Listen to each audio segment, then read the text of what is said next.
بسم اللہ الرحمن الرحیم۔ میری پیاری بہنوں اور بھائیوں، آپ سب کو چینل یسرب کے والی میں خوش آمدید۔ آپ سب سے گزارش ہے کہ ایک بار صدقے دل سے درود ابراہیمی پڑھ لیں۔ پیاری بہنوں اور بھائیوں، تاریخ انسانی ہر طرح کے واقعات سے بھری ہوئی ہے، تاہم کچھ واقعات یا سانحے ایسے بھی ہیں کہ کائنات انہیں رہتی دنیا تک فراموش نہیں کر سکتی۔ انہی واقعات میں سے ایک واقعہ میدان کربلا میں حضرت امام حسین رضی اللہ تعالیٰ عنہ کی عظیم شہادت بھی ہے۔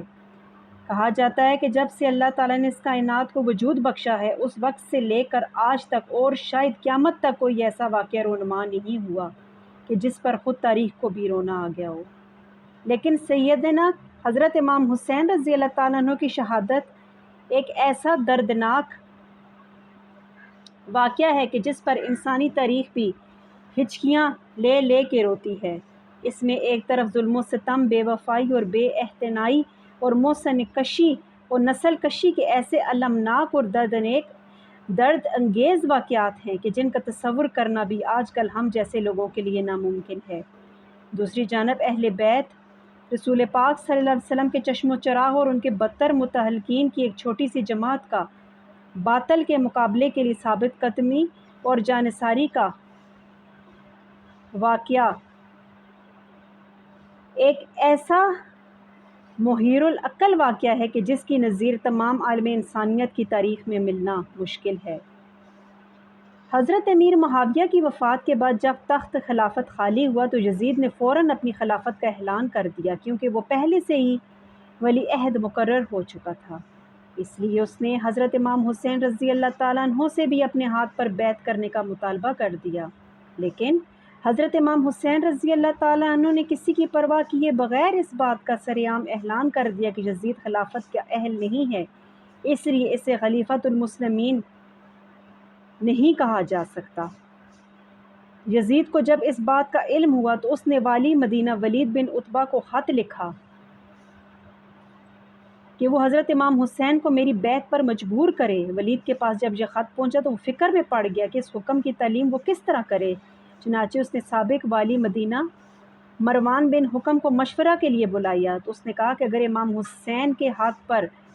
امام حسین رضی اللہ تعالیٰ عنہ یزید کے ہاتھ پر بیعت کر لیں تو ٹھیک، ورنہ ان کو یہیں پر نعوذ باللہ قتل کر دیا جائے۔ نیز مروان نے حضرت امام علی مقام رضی اللہ تعالیٰ عنہ کے سامنے ولید سے کہا کہ ابھی امام حسین تمہارے ہاتھ میں ہیں، اس لیے ان سے درگزر نہ کرو۔ اگر تم نے درگزر کیا اور اگر یہ تمہارے ہاتھ سے نکل گئے تو وہ پھر دوبارہ کبھی تمہارے ہاتھ میں نہیں آئیں گے۔ لیکن ولید ایک عافیت پسند شخص تھا، اس نے مروان کی بات کی پرواہ کیے بغیر سید الشہداء حضرت امام حسین رضی اللہ تعالیٰ عنہ کے لیے راستہ کھول دیا اور وہ واپس چل پڑے۔ مروان نے ولید کو ملامت کیا کہ تو نے موقع ضائع کر دیا، مگر ولید نے کہا کہ اللہ کی قسم میں امام حسین کو قتل کرنے سے ڈرتا ہوں، کہیں ایسا نہ ہو کہ قیامت کے دن وہ اپنے خون کا مطالبہ مجھ سے کر دیں، اس لیے کہ امام حسین کے خون کا مطالبہ جس کی گردن پر ہوگا وہ قیامت کے دن نجات نہیں پا سکے گا۔ چنانچہ حضرت امام حسین علیہ السلام اپنے اہل و عیال کو لے کر مدینہ منورہ سے نکل کر مکہ کی طرف چل دیے اور وہیں پر جا کر پناہ گزین ہوئے۔ یزید کو جب ولید کے عفو درگزر کا علم ہوا تو اس نے اسے مدینہ سے معزول کر دیا۔ اہل کوفہ کو جب اس بات کا علم ہوا کہ امام حسین رضی اللہ تعالیٰ عنہ نے یزید کی بیعت سے انکار کر دیا ہے تو کچھ حضرات سلمان بن سرد خزاعی کے مکان پر جمع ہوئے اور حضرت امام حسین کو خط لکھا کہ ہم بھی یزید کے ہاتھ پر بیعت کرنے کے لیے تیار نہیں ہیں، آپ فوراً کوفہ تشریف لے آئیں، ہم سب آپ کی ہاتھ پر بیعت کر لیں گے اور یزید کی طرف سے مقرر کیے کوفہ کے امیر حضرت نعمان بن بشیر رضی اللہ تعالیٰ عنہ کو یہاں سے نکال دیں گے۔ پیاری بہنوں اور بھائیوں، اسی کے دوران اور اس کے 2 دن بعد ان لوگوں نے اس مضمون کو خط حضرت امام حسین کی طرف لکھا، یعنی یہ جو انہوں نے مضمون ایک بنایا تھا اس کے متعلق ایک خط حضرت امام حسین کی طرف لکھا اور چند ہی دور میں دوسرے خطوط بھی آپ کے پاس بھیجے جن میں یزید کی شکایات اور اس کے خلاف اپنی نصرت و تعاون اور آپ کے ہاتھ پر بیعت کرنے کا یقین دلایا گیا۔ یعنی کہ کوفہ کے لوگوں نے حضرت امام حسین کو خط میں بھرپور یہ یقین دہانی دلائی تھی کہ آپ آئیں، ہم آپ کے ہاتھ پر بیعت کریں گے۔ آپ کی خدمت میں علامہ ازین و چند انہوں نے وفود بھی بھیجے جن سے متاثر ہو کر حضرت امام حسین علیہ السلام نے بڑی حکمت اور دانشمندی سے کام لیا کہ بجائے خود جانے کے اپنے چچا زاد بھائی حضرت مسلم بن عقیل کو کوفہ روانہ کیا اور ان کے ہاتھ یہ خط لکھ کر اہل کوفہ کی طرف بھیجا کہ میں اپنی جگہ اپنے بھائی مسلم بن عقیل کو بھیج رہا ہوں تاکہ وہ وہاں جا کر وہاں کے حالات اور واقعات دیکھ کر مجھے آگاہ کر سکیں۔ اگر حالات درست ہوئے تو میں فوراً کوفہ پہنچ جاؤں گا۔ حضرت مسلم بن عقیل نے چند دن کوفہ میں گزارے تو انہیں اندازہ ہو گیا کہ یہ لوگ تو واقعتاً یزید کی بیعت سے متنفر ہیں اور حضرت امام حسین علیہ السلام کی بیعت کرنے کے لیے تیار ہیں۔ انہوں نے چند ہی دنوں میں اہل کوفہ سے 18,000 مسلمانوں کی حضرت امام حسین رضی اللہ تعالیٰ عنہ کے لیے بیعت کر لی اور جب حسب ہدایت حضرت امام علیہ السلام کو کوفہ آنے کی دعوت دے دی۔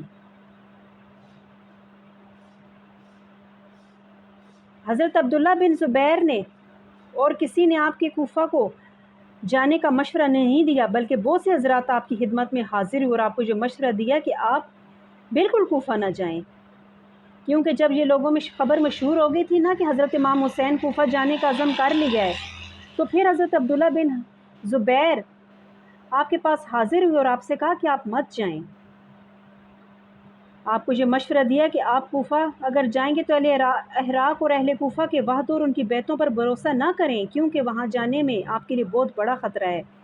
لیکن امام حسین کو کوفہ کی طرف روانہ ہونے کا مکمل شرح صدر ہو چکا تھا، اس لیے آپ نے اپنی خداداد بصیرت اور دور اندیشی کے سبب مکہ مکرمہ سے کوفہ کے لیے روانہ ہو گئے۔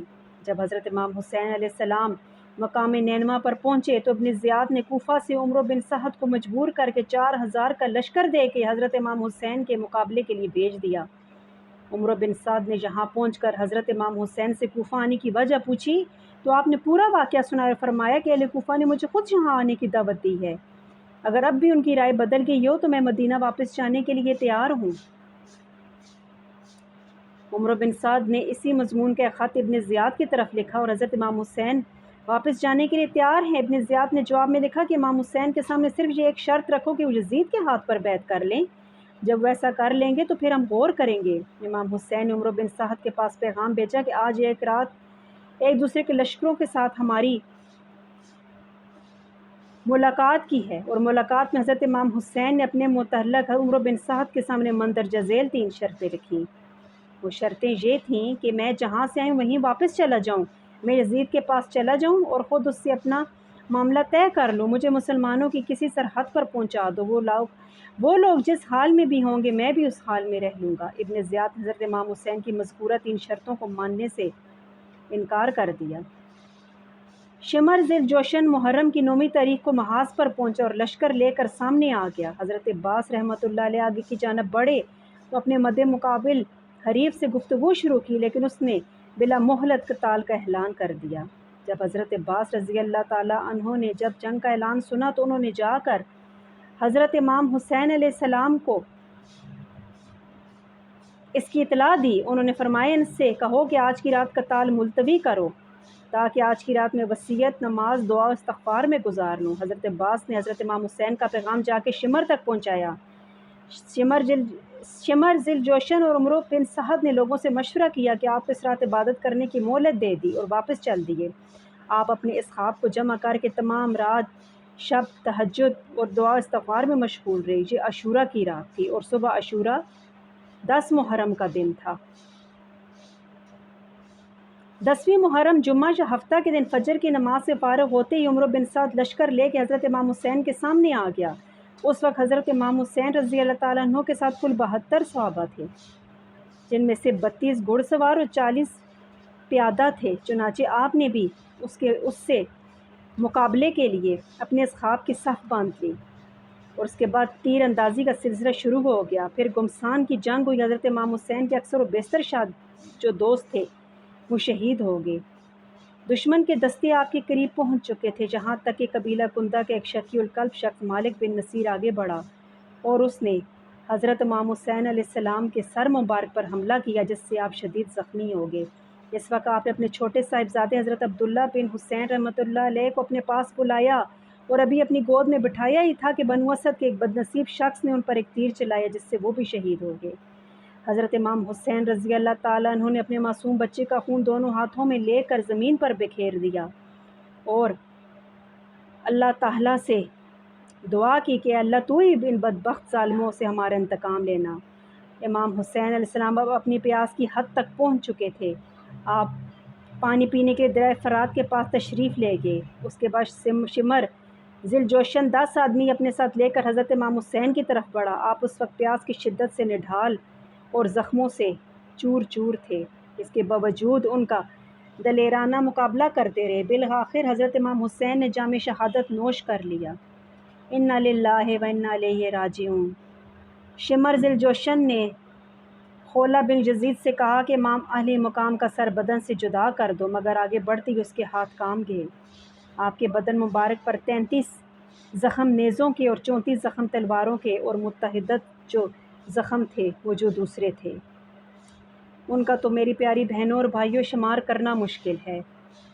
جنگ کے خاتمے پر مقتولین اور شہداء کی تعداد شمار کی گئی تو حضرت امام حسین کے اصحاب میں 72 حضرات شہید ہوئے اور حضرت امام حسین علیہ السلام اور ان کے رفقا کو اہل حاضریہ نے ایک روز بعد سپرد خاک کر دیا۔ انا للہ و انا الیہ راجعون۔ آپ سب سے گزارش ہے کہ میرے چینل کو سبسکرائب کر لیں۔ شکریہ۔